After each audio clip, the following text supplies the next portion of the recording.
So, welcome back to The Five. On a cable access network seen by 12 people currently housed in a mental health facility, filmmaker Michael Moore had something to say about the pathetic protests on Wall Street. I believe he was on a program called Breakdown with Kevin Olbermann.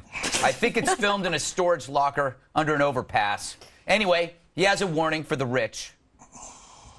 And the smart rich know they can only build the gates so high. And sooner or later, history proves that people, when they've had enough, aren't going to take it anymore. And it's much better to deal with it nonviolently now, through the political system, than what could possibly happen in the future, which nobody wants to see. Yeah, nobody wants to see. That's why you brought it up. But really, if this warning of violence isn't class warfare, then what is? And it boils down to one simple fact. The power of the left is based on an implied threat. If you don't give it to us, someday we're going to take it from you. You saw it in England, looting camouflaged as rage. It's really just greed exercised by people whose sole achievement is a nose ring. While the Tea Party embraced the spirit of the American Revolution through the principles of the founders, the left prefers the French Revolution, where you cut throats and ask questions later. But of course, it's those crazy right-wingers in tricorn hats we got to worry about. Those hats are pointy. Now, I sent Bill Schultz from Red Eye down to the Wall Street protests. I think it was a couple of days ago. Good and we're going to air the whole thing tonight on Red Eye. But here's a glimpse of what those peaceful people are like. You're as ignorant as you are ugly. That almost sounds like a backhanded compliment. And you know what? You are nothing. Nothing but a piece of trash. You're like a female Greg Gutfeld. You are a piece of I am not getting paid to be insulted like this, madam. You can catch the rest of that tonight around 3 a.m. Okay, this is the second time, Dana, somebody's mentioned rioting. It was Mayor Bloomberg said it, and if we don't get jobs. Do you think civil arrest is around the corner, civil unrest? I hope not. No, I don't think so.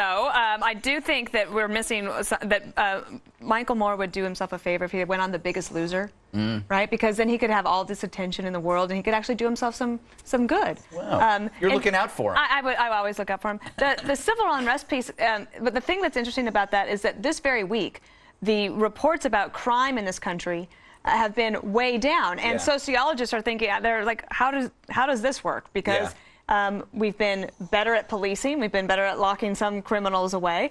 But they also are just wondering how is crime going down when the recession has gotten worse, or, well, the economy has gotten worse. And people don't know that. So I think we're much farther away from that type of violence than he's describing. We have too many great things, right? Yeah, we don't want to break them. We don't want to break them. No way. What do you think of these old? Do you think they compare themselves to the Arab Spring? It's such a joke. Yeah, I mean, seriously, how do you take these people to those seriously? people. Or Michael Moore, and you know what? He's totally irresponsible. He better hope that someone doesn't act out and engage in violence or do that, because he knows the double standard here. It's okay for the left to say, we're going to get violent, we're going to get crazy on you if you don't do this, but if the other side says it, oh no, you're hostile, you're responsible for wars, you're responsible for this and that. But think about what he's saying. I mean, I actually don't want you to think about what he's saying because he's such a loser. I mean, as Dana pointed out, without even going on the show, he actually wants violence. This is what they want. Violence will actually invoke change. Is this their only best hope?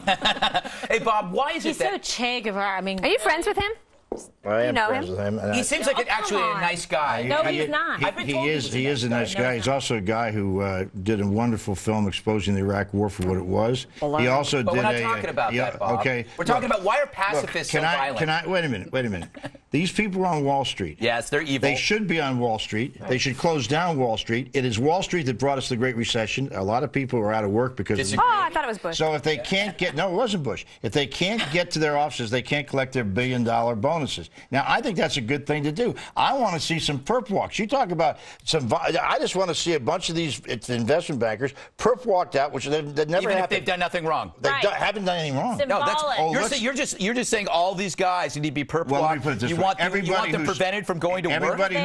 Everybody who bundled cheap mortgages and sold them ought to be going to jail. How about, would you support Chris Dodd? What about Barney Frank? I support the Dodd-Frank bill, but leaving that aside, I think the idea that they are just as guilty as anybody on Wall Street, Bob. Greg, there is the largest disparity in this country now between the wealthy and the middle class than there ever has been. So you're okay with I don't agree with calling for violence, but I'll tell you this: I certainly call for civil distress if it's necessary. But think of what Bob just said, but that that disparity is great. I don't know if it's the greatest ever, but greatest now.